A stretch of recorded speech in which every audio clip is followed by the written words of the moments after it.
He cheated and 6 months ago po, nakikipag-comeback. What should I do? Ha ha ha. Sabihin mo sa kanya, manigas siya.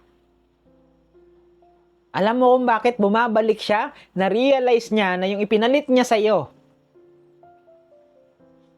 hindi sila nag-work. Mas maganda ka? Mas may worth ka? Mas may sense kang kausap? Mas mapagmamahal ka? Kaya bumabalik siya sa'yo, it is because yung ipinalit niya sa'yo, hindi sila nag-work. Ang tanong ko, bakit mo babalikan yung isang tao na kung saan sinaktan ka ng sobra, hindi nakita yung halaga mo kasi may nakita lang na mas maganda, na feeling niya may mas okay? Yan yung tanong ko. Babalik ka pa ba? Wala namang problema. Pero minsan ka nang naging tanga. Magpapakatanga ka pa ba? O sabihin natin, binalikan mo. Anong mangyayari? Mas-stress ka.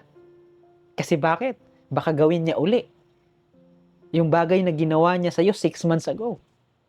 At kung ginawa niya ng una, sa palagay mo, gaano ka kasigurado? Gaano ka kasigurado na hindi ka niya na uli ipagpapalit kapag may mas nakita siyang mas best sa'yo? Kasi relationship is not about sino yung best. Relationship is all about the commitment na kung saan kahit kulang yan, taong yang pinili mo, yung taong minahal mo, committed ka na hindi ipagpalit siya. Kasi minsan ang problema sa isang relationship, ganito. 80% nasa jowa mo ngayon. Kaso yung 20% wala sa kanya.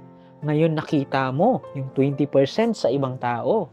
Ngayon ipagpapalit mo yung 80 kasi nakuha mo yung 20. Yan yung tanong ko. Babalik ka pa ba? Wala namang problema. Pero minsan ka nang naging tanga.